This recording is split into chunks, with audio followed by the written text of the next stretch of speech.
cɛw ni balamuso aw ni hɛra an ka foli bɛ aw bɛɛ lajɛlen kelen-kelen denmisɛn fara maakɔrɔba kan Mali kɔnɔ Mali kɔ kan fɛn sɔrɔ mais Eterno Media officiel nin waati na k'a fɔ k'aw danse Mati ka nɛɛma a ka hɛra ka to aw kan aw bɛ fɛn fɛn na nin waati na Mati ka duba ka to aw kan ka se ni fanga di aw ma o waati bɛɛ lajɛlen kelen na aw danse Eterno Media officiel sanfɛ tuguni aw ka jɛmukan man di aw na kɛ ne seere ye vous serez mes témoins min bɛ sigi aw ye siɲɛ 2 kalo kɔnɔ n'aw bɛ se ka sɔrɔ an ka WhatsApp sanfɛ YouTube TikTok fo ka taa se Facebook kan ani révérend pasteur Pierre Dago bɛ jɛ ka min wale aw ye siɲɛ 2 kalo kɔnɔ na an sigira aw ye ko kura tuguni yan'an ka taa ɲɛ ne kelen kɔ k'aw fo n bɛ cogoya di n ka karamɔgɔ fana ma a ka se ka folikan lase aw ma waati na Mali kɔnɔ ani Mali kɔ kan. Eterno Media an ka foli bɛ fɔlɔ aw ye hali bi a ka baara ɲumanw kosɔn. Merci. A bɛ baara min na Ala ka masaya baara ɲɛfɛ taali la Ala ka dubaw ye. An ka foli bɛ an lamɛnbaaw bɛɛ lajɛlen ye minnu tɛ sɛgɛn k'an lamɛn ani ka batakew ci an ma k'aw ka nisɔndiya jira Ala ka dubaw ye Mati ka nɛɛma ka kɛ aw fɛ ni senu ka jɛɲɔgɔn ka to aw kan.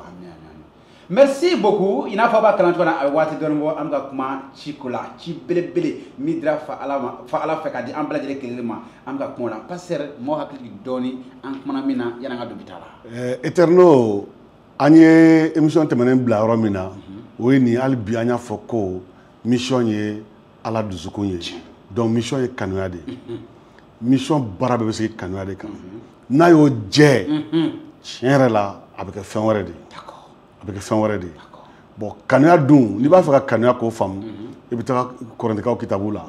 a sura 13 la ayiwa Paul bɛ kanuya ko jɛya ka walawala ka ɲɛ an k'o faamu. Merci beaucoup ayiwa sa an ka partenaire fo association des flambeaux de l'évangile au Mali Pascal Damina ka cɛdenw an ka foli bɛ aw ye minnu bɛ taa ɲɛ ka muso cɛ sabatɔ dɛmɛ falatɔ yatimɛw église kɔnɔna ka Bezel SR mɔgɔw fana fo Timothée Kamate ani Joe Kulibali minnu bɛ taa ɲɛ ka so jɔ aw ye a kɛra fourage ye a kɛra yɛrɛ siso dɔgɔtɔrɔso écoleso a ka danaya da Bezel SR mɔgɔw kan o ka nɛgɛjuru sira fana duguma aw bɛ se k'u wele ka Jama entreprise mɔgɔw fana fo an mako bɛ aw fana ni aw b'a fɛ ka kɛ partenaire ye k'an ka jɛmukan in ka sponsoriser aw bɛ se ka anw yɛrɛ fana wele Eterno Media officiel ka soba aw bɛ se k'an wele sur le 77 71 38 04 ou le 62 89 21 41 a ta ka partager passer na ta ɲɛ ka kuma wɛrɛ fɔ an ɲɛna minnu bɛ anw lajija Cidiyan baara la passer an b'a fɛ ka min dɔn bi o ye ko jusigilan bɛ Cidiyan baara la Bible kɔnɔ wa. Jusigilan belebeleba de bɛ Cidiyan baara la Eterno. Eterno. ɲɛ tɛ nin na. Bible sera ma. Nin de ye Cidiyan baara jusigilan ye. Kitabu. Ciden o ciden n'i ma baara kɛ nin ye i bɛ ka baara kɛ ni yɛrɛ ka hakilina ye ciden o ciden n'i ma baara kɛ ni nin ye Eterno nin de ye Ala ka kuma ye Ala ka kuma t'a kɔnɔ dɛ nin de ye Ala ka kuma ye Ala ka kuma t'a kɔnɔ nka nin de ye Ala ka kuma ye nin de ye Ala ka kuma ye a bɛ wele ko Bible bɛ bamanankan jeli de fɔ ko nin de ye Ala ka kuma ye nin de ye Ala ka kuma ye ni Ala ye a yɛrɛ kɛ ciden ye nin de y'a fɔ an ye Yesu ye ciden ye nin de y'a fɔ an ye Yesu ye an ci baara la nin de y'a fɔ an ye wa a bɛ kɛ cogo min na nin de b'a fɔ an ye an bɛ taa cogo min na nin de b'a fɔ an ye an kan ka min kɛ an bɛ taa yɔrɔ min nin de b'a fɔ an ye ni min ka cidenya baara ma sigi nin kan i bɛ yɛrɛ ko la. Ayiwa sa merci beaucoup pasteur bɔra k'a fɔ ko jusigilan belebeleba kelen min bɛ Cidiyan baara la o ye kitabu sɛbɛman ye Ala kumakan o tɛ ayiwa sa an b'a fɛ ko Ala kumakan in dayɛlɛ ka ɲɛfɔli k'aw ɲɛna ka jusigilan damadama di an ma kitabu min fɔ anw ye. N'an ye Bible dayɛlɛ danni kelen kɔfɛ Ala kelen ka Cidiyan yɛrɛ ma ka fɛn bɛɛ da ayiwa Genèse sura 3 la kojugu de kɛra kojugu farali donna mɔgɔ ni Ala cɛ jurumu kɛra Sitanɛ kɛra sababu ye matigi Ala bɛ na Genèse sura 3 verset 15 la a bɛ na layidukanba dɔ de di a bɛ na a fɔ Sitanɛ ye fɔcogo wɛrɛ la a bɛ na fɔ sa ye n'i ko sa i ko Sitanɛ a bɛɛ ye kelen parce que sa in Sitanɛ de donna a la ayiwa a bɛ na fɔ a ye a ko n bɛ juguya bila i bɔnsɔn ni muso bɔnsɔn cɛ muso bɔnsɔn bɛ na a bɛ na i kunkolo ɲɔɲɔ nka i b'a kɛ a sen dondoli la o kɔrɔ ye nin ye Ala ye mɔgɔ dɔ kofɔ kaban ko min bɛna Sitanɛ kunkolo ɲɔɲɔ nka o kɛtɔ a tigi bɛ sa. A na kɛ a sen dondoli la a tigi bɛ sa. A bɛ sa o kɔrɔ de a bɛ sa. I y'a ye donc sa kunkolo ɲɔɲɔ tɔ a bɛ kɛ a tigi bɛ se sɔrɔ sa ka be sa kunkolo ɲɔgɔn mais a bɛ sa taɲɛ i y'a ye namu ayiwa ala ye o mɔgɔ min kofɔ a bɛ taɲɛ de sisan ka o tigi de jira dɔɔni dɔɔni n'i bɛ taa yɔrɔ la n'i tɛ yɔrɔ dɔn tuma dɔ flèche bɛ flèche dɔw ye u b'a fɔ taa nin sira fɛ ni sira kɛra fila u b'a fɔ i bɛ taa yɔrɔ min na ka taa nin fɛ tɔgɔ bɛ yen donc ala b'o flèche de don a ka kuma kɔnɔ ka taa ka na a bɛna a don Noé la o kɔ a bɛna don Nimrod la o kɔ a bɛ taa kana don Abraham la kana don Isaac la kana don Yakuba la kana don Yakuba den 12 la kana don Juda la fo cɛ dɔ bɛna bange don dɔ min tɔgɔ ko Yesu Krista o don a tɔgɔ bɛ fɔ donc ala bɛ tɛmɛ kiraw fɛ i m'a ye k'a jira min mɛna sitanɛ kunkolo ɲɔɲɔ a daminɛ na a b'a tɔgɔ fɔ nka a bɛ taa ɲɛ dɔɔni a bɛna se kira dɔw ma i n'a fɔ kira Ezayi a b'a tɔgɔ fɔ i y'a ye fo a bɛna bange tuma min na a bɛna bange cogo min na o bɛɛ bɛna fɔ fo kana kɛ Yesu Krista filɛ ɔ sitanɛ kunkolo ɲɔɲɔba nalen filɛ sa fanga tiɲɛni nalen filɛ nin ye tiɲɛba nalen filɛ ɔ o Yesu sisan ale bɛna sa cogo min na a yɛrɛ de b'o ɲɛfɔ a bɛna sa cogo min na a yɛrɛ de b'o ɲɛfɔ a ko saya ma siɲɛ 3 fanga bɛ n bolo ka nin d'i ma ka tila ka minɛ i la o se bɛ n ye wa n bɛn'o de kɛ o kɔrɔ ye n b'i kunkolo ɲɔɲɔ sitanɛ saya n b'i kunkolo ɲɔɲɔ ka saya fanga ban mais n tɛ to saya la n bɛ kunu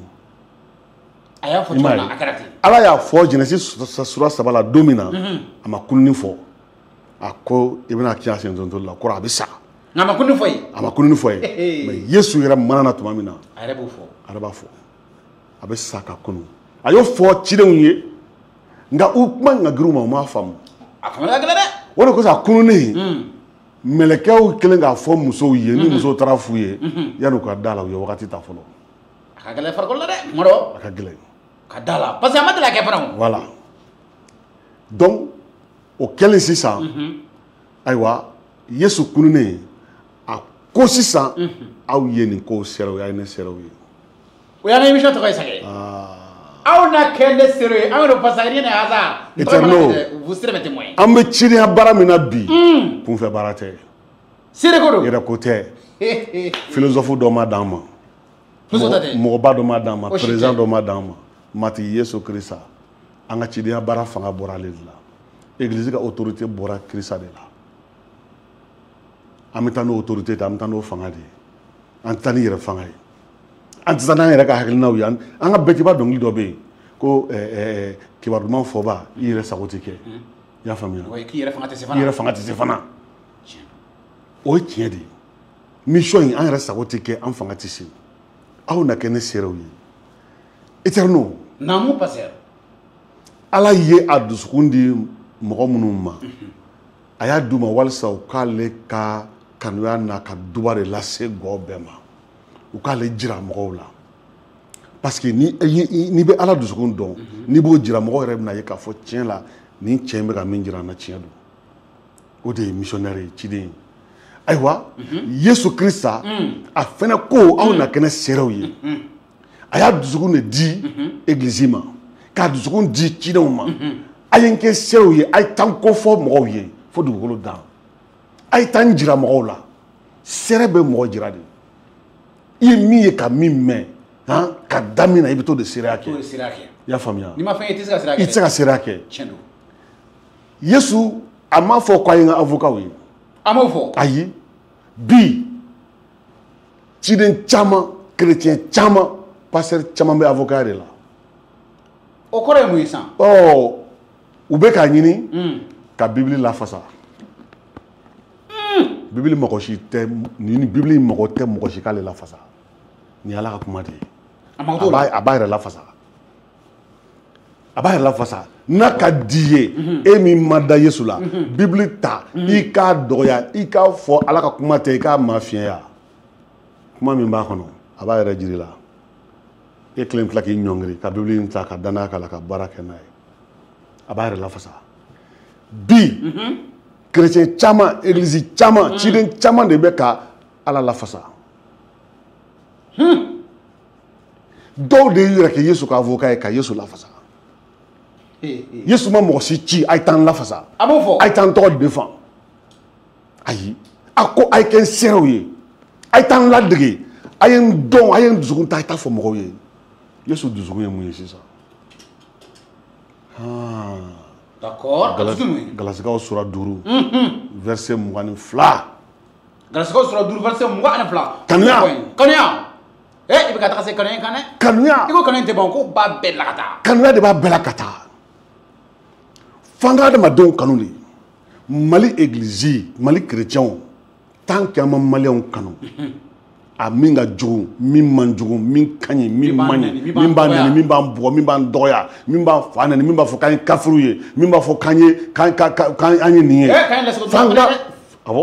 f'an ka bɛɛ de kanu non n'o de fɔ kafiri lɛsogo dunnaw f'an ko bɛɛ de kanu o kanuya mɔgɔ min b'i nɛni walasa ka Yesu ka kanuya jira ka kɛ Yesu sɛrɛ ye Yesu ko ni mɔgɔ min y'i ci yan i ka yan jɔ pasteur mais kuma dɔ la a dɔw kɛlen bɛ ko farikolo ta fan wɛrɛ maa min nɛni k'i dɔgɔya k'i fa ni ba nɛni pasteur éternel ni Ala ni senu b'i kɔnɔ i bɛ se parce que Yesu ye de fɔ a ko église ni senu m'a kɔnɔ parce que fanga min b'aw ɲɛ mɔgɔ minnu b'aw ɲɛ u ka jugu cogo min na u bɛna min k'aw la ni senu tɛ a tɛ se k'u ka kow muɲu f'o de k'an dɛmɛ n'u y'a k'aw la a bɛna k'u la a bɛ k'u ɲɔgɔn ye n'o kɛra a tɛ se ka kɛ n seerew ye a tɛ se ka kɛ n seerew ye ni senu bɛ fanga d'a ma ka se k'o faamu ani k'o waleya voilà Yesu ko ne sereya n'aw taara a ye duba ta dangabaw ye ayi minnu b'aw danga a ye duba t'aw ye fɛn ma yɛrɛ pasteur ko Yesu taara ɲɛ yɛrɛ k'a fɔ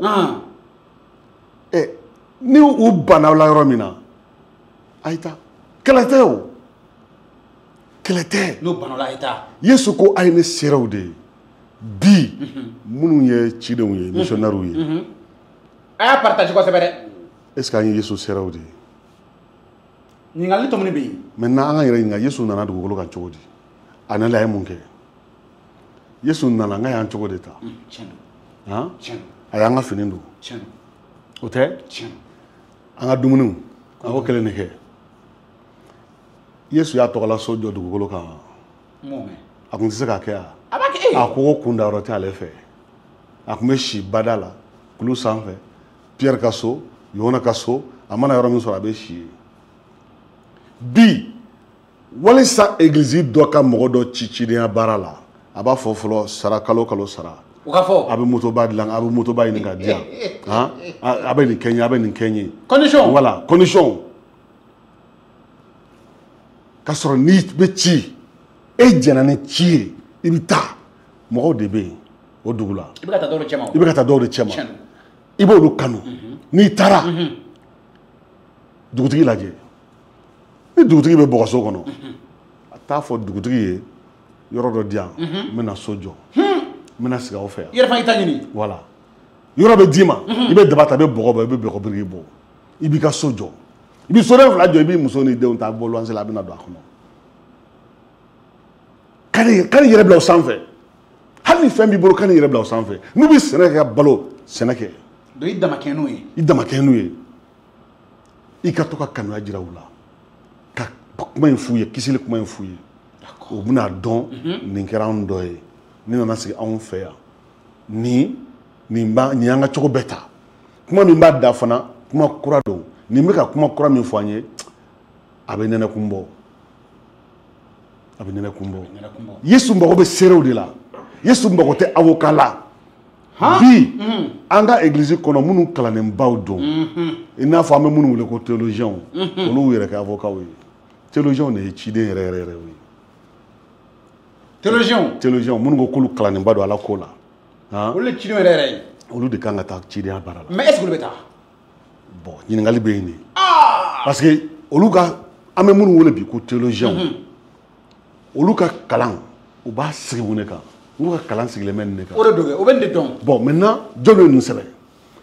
Yesu ka kalandenw théologien ma tɛmɛ olu kan olu ka kuma de bi yan olu ye min ye Yesu la Yohana yɛrɛ ko ten an ye min ye ka maga min na ka sini min ye an b'o seera de kɛ aw ye u ye min dɔn o la u y'o de sɛbɛn Yesu ko gundo maintenant e bɛ t'o de kalan k'o dɔn o kalandenw dun filɛ nin ye olu de ye théologien yɛrɛ mɔgɔ si ka théologien tɛ olu t'a bɔ i y'a faamuya tiɲɛ don bon olu kɛra cidenw ye n y'a faamu u si ma sa o faso la u si a kelen tɛ min sara faso la a bɛɛ sara cidenya baara la cidenya baara la terrain kan terrain kan mais bi an ka théologien kɛra patron baw ye haa Yesu lafasabaw ayi i y'a faamuya i t'u si ye u bɛɛ ka fisa burusi kɔnɔna ma u si t'i ta baara la burusi kɔnɔ i y'a faamuya k'a sɔrɔ maa min dili donnen don Ala ka kuma la kosɛbɛ o de kan ka taa o de kan ka se ka ɲɛfɔ ka ɲɛ o subaw b'a gosi a jɔlen bɛ yen kaki kaki fiɲɛ bɛ wuli setanɛ bɛ na ka fiɲɛ b'a wuli a jɔlen don parce que a sigilen don Ala ka kuma kan maa min tubira kunun n'i y'o bila ka taa o bɛ taa école biblique la o b'o de bila ka taa ka fɛgɛ o ka fɛgɛ subaw bɛ yelen bɔ dɔrɔn k'u pan ka mankan ci dɔrɔn a ja bɛ tigɛ o y'ale bolilen ye a bɛ boli n'a ma nɔgɔn donc fo église ka o de faamu o de kosɔn bi ni maa kalannenbaw minnu dili donna Ala ka kuma la n'olu ti taa minnu ma kɔgɔ fɔlɔ olu bɛ taa wa cidenya baara jɔra a jɔra cidenya baara jɔra Yesu sera baara jɔra bi Yesu bɛ k'an filɛ Mali kɔnɔ a dusu bɛ ka kasi dɛ a bɛ ka ɲɛji bɔ a bɛ ka ɲɛji bɔ Mali fo église ba bondaw église locale sigida églisew ne ye karamɔgɔ dɔ ka seereya mɛn Kore jamana la Kore n taara don a ka église kɔnɔ a ko ale y'a fɔ don min na k'a welela Ala fɛ église y'a bila ka taa école biblique la a tilalen kalan na a nana o kalo bɛɛ u y'a n'a muso ɲɔngiri k'u bolo d'a kan ka fanga d'a ma sisan e de ko ko Ala y'i wele taa Ala ɲininka i kan ka église sigi dɔrɔn a fɔ Ala y'a ka tubidenw d'i ma église t'an bolo k'a d'i ma Ala ka tubidenw d'i ma taa baara kɛ i ka église sigi o cogo la o cogo la pa olu fɛ i tɛ église d'i ma dɛ i yɛrɛ t'a i sigi yɛrɛ de bɛ église sigi o kɔrɔ ni i ka wele ma diya o la a bɛ taa dɛ ayiwa i b'a bila o parce que n'i nana sara ɲini la i b'a bila donc ale n'a muso taara ka so dɔ ta o b'o kɔnɔ u y'a latigɛ fɔlɔ ka kalo 3 ta ka to ka sun ka Ala deli kalo 3 kɔnɔ kalo 3 kɔnɔ kalo 2nan taara dafa tuma min na wulada fɛ cɛ bɛ to ka bɔ a ka bibili b'a bolo a bɛ seereya bɔ mɔgɔw ye a y'i to la a na bɛn ni banabaatɔ gɛlɛn dɔ ye min jigi tigɛlen don a ye Yesu seereya bɔ a ye o banabaatɔ ye komi o kun jigi tigɛlen don a ye a yɛrɛ la k'a fɔ ko jigiya bɛ hali ni sara bi n'i y'i jigi da Yesu kan i bɛ kisi o y'a jigi da Yesu kan o banabaatɔ awɔ o y'a jigi min da Yesu kan bana kɛnɛyara aleluya Yesu donna ka ɲɛnamaya la bana taara cɛ taara a muso n'a denw ta ka na olu donna olu tubi olu donna so kɔnɔ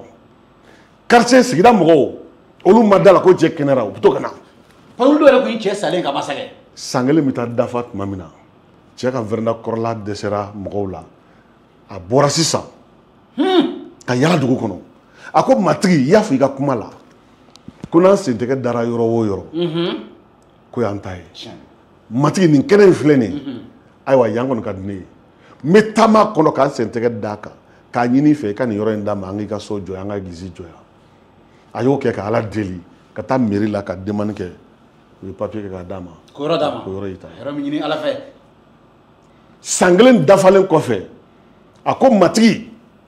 n b'a fɛ ka missionnaire dɔ ci jamana wɛrɛ min tɛ Kore jamana ye a fana mɔgɔ dɔ ci awɔ missionnaire mɔgɔ dɔ di yan n bɛ se ka min ci jamana wɛrɛ matigi ye a ka deli jaabi a ka église kɔnɔ dɔ sɔrɔla a n'a musow u nana fɔ a ye ko matigi mago b'anw na ka kɛ missionnaire ye a y'olu labɛn k'olu bila ka taa Japon olu taara olu ye kalo 3 kɛ yen olu seginna ka na olu ko matigi m'an wele Japon kama u de ko ten awɔ ko matigi y'an wele k'an ka taa jamana min na o jamana in an kɔni tɛ a tɔgɔ dɔn sa mais n'an y'a ye carte kan an bɛ se k'a jira matigi y'o jamana de jira an na u ye carte min bɛ ko globe terrestre a manalama dɔ tɛ yen a y'o ta k'o munumunu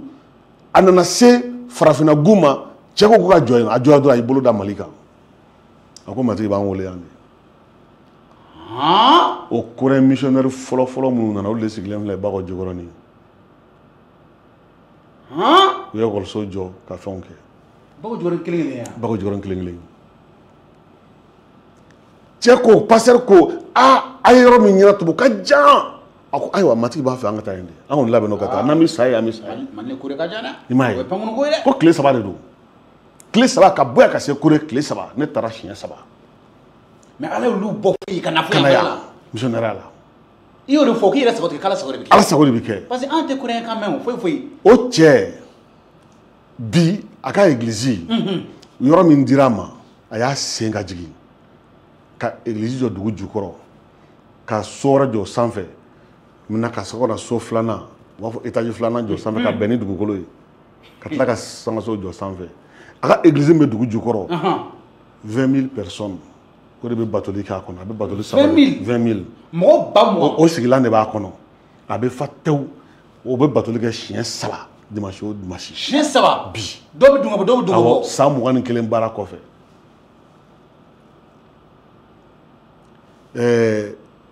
cidenya baara Yesu sereya o de don parce que i bɛ yan i bɛ danaya kɛ nin de la kitabu i bɛ danaya kɛ nin de la ala ka kuma voilà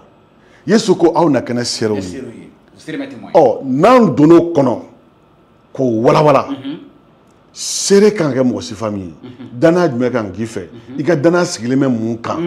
i bɛ taa cogo di i bɛ taa yɔrɔ jumɛn han tuma bɛɛ seere tɛ taa k'i kɔfilɛ o bi anw bɛ cidenya baara min na tuma bɛɛ an de b'an kɔfilɛ an cibaw la seere t'i kɔfilɛ an bɛ dajukɔrɔ kuma la a bɛ mɔgɔw ci k'aw kɔ don mɔgɔw la a tɛ dɔrɔmɛ d'u ma bilen a t'u mago ɲɛ a donna ta a bɔra ta kirikara kirikara sɔɔni sɔɔni dɔrɔn u bɛ lettre démission ci i ma parce que u ye mɔgɔ wɛrɛ sɔrɔ min bɛ wari d'u ma olu ta bannen olu ta bannen o t'a kɛcogo ye dɛ Yesu ko aw na kɛnɛ seerew ye Yesu y'o fɔ ko jɛya seere tɛ a ciba i bɛ min seera k'i t'o janfa wa jɛɲɔgɔn bɛ to i n'o cɛ tuma bɛɛ kumaɲɔgɔn bɛ to i n'o cɛ tuma bɛɛ o de kosɔn ciden tɛ se ka juru tigɛ ni Yesu ye mais ciden caman gulonnen bɛ u ka église de la bi u ka église de la bi ka tɛmɛ Yesu kan o ciba yɛrɛ i y'a ye n'o kɛra gɛlɛya de bɛ don baara la ani ni ciden yɛrɛ jijara i bɛ taa sɔrɔ ciden muso bɛ muruti an tɛ to yan an denw tɛ to yan école tɛ yan dɔgɔtɔrɔso tɛ yan nin bɛ taa nin bɛ taa nin bɛ taa nin bɛ taa nin bɛ taa a muso mɔgɔw bɛ ka sa u tɛ ka kisili kuma mɛn ala b'a fɛ église ka taa i m'a ye bi an kan ka église de lawuli ka mɔgɔw ci mɔgɔw ka danaba bɛɛ ciden danaba bɛɛ ciden éternel naamu n'i ye école maître ye bi i ka église bɛ se k'i kɛ ciden ye ka taa maître la i bɛ sɔn i bɛ taa maître la burusi kɔnɔ i y'a mɛn k'i to maître la i tɛ wa i bɛ jɛ saraba ta kɔ i bɛ sara ni min ta i b'o kɛ i bɛ jɔ kɔ i bɛ jɔ i b'o kɛ i bɛ taa sɛnɛ kɛ i b'i yɛrɛ mago ɲɛ tuguni ka cidenya baara kɛ ka église sigi église sigi kun y'o de ye n'an ko église mɔgɔw bɛ karamɔgɔw dɔrɔn de ye ayi dɛ église y'an bɛɛ de ye fɛn b'a kɔnɔ église y'an bɛɛ de ye cidenya baara dusugilan min b'a la ala ka kuma la nin don. D'accord. Merci beaucoup. On va faire le aw bɛɛ lajɛlen kelen fɛn sɔrɔ éternel milieu celle la ka ɲinɛ aw fɛ a ka taa ka partage toujours pasteur bɛ ka ɲɛfɔli caman caman kɛ anw ye ciden baara la ciden yɛrɛ jɛ a y'o fɔ an ɲɛna ka ban gɛlɛya jumɛn bɛ sɔrɔ yen ko ciden kan ci ba sago tɛ ayiwa sa minnu bɛ taa terrain kan n'u muso bɛ kɛ gɛlɛya ye u ma wala ka kɔlɔlɔ ye u ma k'a fɔ an tɛ to yan denw tɛ to yan kalan tɛ yan ekɔli tɛ yan pasteur fɛɛrɛ jumɛn kan ka sɔrɔ la yala o kan ka kɛ a ka ciden baara dabila sababu ye wa walima a kan ka fɛɛrɛ jumɛn sɔrɔ o de la tuma dɔ a ka ɲi ka to i kelen na i kana furu kɛ n'i b'a fɛ ka cidenya baara dɔ kɛ n y'a fɔ ko ciden kamikaze bɛ yen Paul kun y'a dɔ ye Paul kun y'a dɔ ye n'a ko kamikaze minnu bɛ bɔmu siri u yɛrɛ la ka taa u yɛrɛ exploser o ko tɛ nka u bɛ taa u bɛ jɛ o nin kɔ parce que cidenya ni baara niveau dɔ bɛ yen n'i bɛ o kɔnɔ muso bɛ se ka i sen fereke denw bɛ se k'i sen fereke i y'a mɛn o de la i ma n'i ye ciden ninnu ta n m'a f'i ye ko si ma sa o faso la i y'o fɔ bon mais ça veut dire k'u jɛra denbaya kɔ de denbaya tun bɛ minnu bolo o jɛra o kɔ de o ne kɔni t'a dɔn Pierre taara ka muso to a muso sara a kɔni jɛra a ka denbaya kɔ a taara yɔrɔ Paul ma furu kɛ o hali dɔw b'a fɛ ka siga don a la k'a kɛ i n'a fɔ mun Paul ma furu kɛ o ka fɔ ka jɛya bon Matthieu Yohana Yakuba ninnu u bɛɛ taara i ma ye wa mais o kɔrɔ tɛ ko ciden tɛ se ka muso furuko denbaya tɛ kɛ ciden bolo mais ciden furumuso kan ka don cidenya baara la cidenya miirili la voilà a bɛ don de ka fara i kan an ka taa n cɛ n'a kɛra ɲɛ min kɔ mais tuma min na ni Ala ye Ibrahima wele a ko Ibrahima wuli ka bɔ i faso la i fa du kɔnɔ i ka jamana kan i ka taa n bɛ yɔrɔ min la i ka taa yen nɔ i ko muso tugula kɔ dɛ ko muso ma sɔsɔli k'a la Ibrahima Ala bɛ kuma Ibrahima fɛ don min na kitabu ma fɔ a ye ko Sara tun b'a kɛrɛfɛ a jɛlen don Ibrahima nana fɔ Sara ye Ala kumana an fɛ Ala ko k'an ka taa Sara ko i ye n cɛ de ye ton pied mon pied pigi ni pelu de b'an fara an ka taa u taara ka na se Kana ka sigi mais u fila bɛ su donna Kana u fila bɛ su donna Kana Sara ma Ibrahima sɔsɔ a ma ban ni cɛ welela Ala fɛ ka kɛ ciden ye sɔn cidenya baara ma i ka hɛrɛ b'o de la i ka hɛrɛ b'o de la baramuso tulo bɛ na voilà aw minnu b'a fɛ ka kɛ sentalakakuru ye parce que jɔyɔrɔ bɛ muso fana la cidenya baara la i bɛ se ka ci yɔrɔ dɔw la i bɛ taa sɔrɔ a ma nɔgɔ cɛ ma ka to ka kuma musow fɛ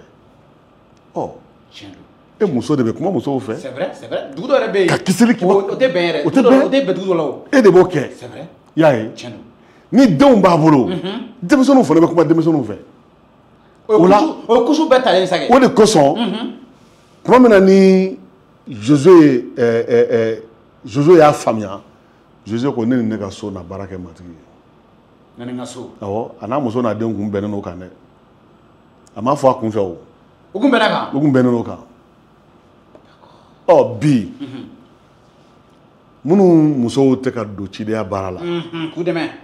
an ka wele bɛ aw ma a ye kolo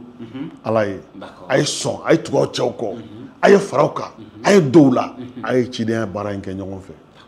matigi b'a fɛ aw de ka mɔgɔw kisi matigi ye kisili kuma don aw da k'a fɔ mɔgɔw ye n'u y'a mɛn u bɛ kisi a ye taa o baara kɛ o de ye baara bɛɛ la belebeleba ye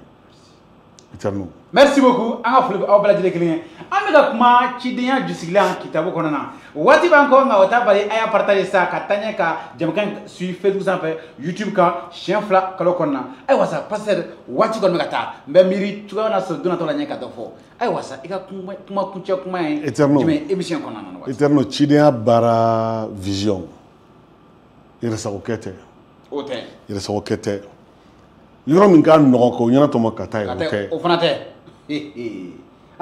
bi caman b'o de kan dɛ yɔrɔ min ka di ye awɔ yɔrɔ min ka d'u ye wa o yɔrɔ i bɛ taa sɔrɔ bɛ kɛ yen a fɔ a tigi ta kun sɔrɔ de o la sa dɛ a ta kun y'o de ye o nka cidenya baara ko parce que nɔgɔ tɛ kuma na a vision Ala b'a fɛ ka taa yɔrɔ min na i bɛ taa yen de Ibrahima tun ma se Kana a kun t'a sira yɛrɛ dɔn mais a taara a nalen Ala ko Ibrahima ye kan minɛ i nana Ibrahima n bɛ tɔgɔba d'i ma n b'i kɛ siyaba ye Ibrahima n bɛ nafolo d'i ma Ibrahima n bɛ bonya da i kan ni mɔgɔ o mɔgɔ ye danga n b'o danga ni min ye duba ta ye n bɛ duba ta o ye Ala y'o fɔ Ibrahima de o ka di sa ni Ala ko i ka taa cidenya baara la kulu kan taa kulu kan Ala ka duba b'i sɔrɔ yen a b'i sɔrɔ yen ni Ala ko i ka taa cidenya baara la yɔrɔ min na taa yen i y'a mɛn bi an caman b'an ka cidenya baara yɔrɔ ɲɛna tɔmɔ duguba kɔnɔnaw de ka di bɛɛ bi salati ni sɛw sɛgɛrɛ bɛna sɛgɛ salati ni sɛw a dibisogo voilà parce que a ma nɔgɔ dɛ ani gudɔrɔndalaw f'an bɛ kɛlɛ kɛ dannabaw nɔfɛ i y'a ye ne sigilen bɛ nin dugu la ne bɛ baara la yen e bɔra i ka dugu la ne bɛ yɔrɔ min na e nana ye église bɛ yen e ka dugu karamɔgɔ bɛ wuli a bɛ na e nɔfɛ o dugu la a t'a f'i ye k'i ka don ne ka église kɔnɔ dɛ a bɛ na hali n'a sɔrɔ e ka so gunnen bɛ ne ka église la a bɛ na batoli daminɛ e fɛ yen parce que e y'ale ta de ye o tɛ laban dɛ o de laban ɲuman na o de bɛ bi o de la églisew bɛ ka ɲɔgɔn kɛ tan ka ɲɔgɔn gun an b'o de la ka ɲɔgɔn gun i m'a ye a fɔra k'an ye kɔgɔ ye ani yelen an bɛ jamana min kɔnɔ o de ko an ka jamana fana kɔnɔ mɔgɔ b'a kɛ tan yaya parce que église b'o de la église bɛ cogo min na jamana bɛ ten n'an ye mission baara minɛ sɛbɛ la bi matigi bɛ jamana yɛlɛma amen parce que mission de bɛ na ni yiriwali ye mission de bɛ na ni basigi ye mission de bɛ na ni gɛlɛya banni ye ka na ni nɔgɔya ye mission baara de b'a to ala bɛ dugukolo kɛn bɔ k'a di jamanadenw ma an ka mission baara kɔrɔta mali kɔnɔ waati sera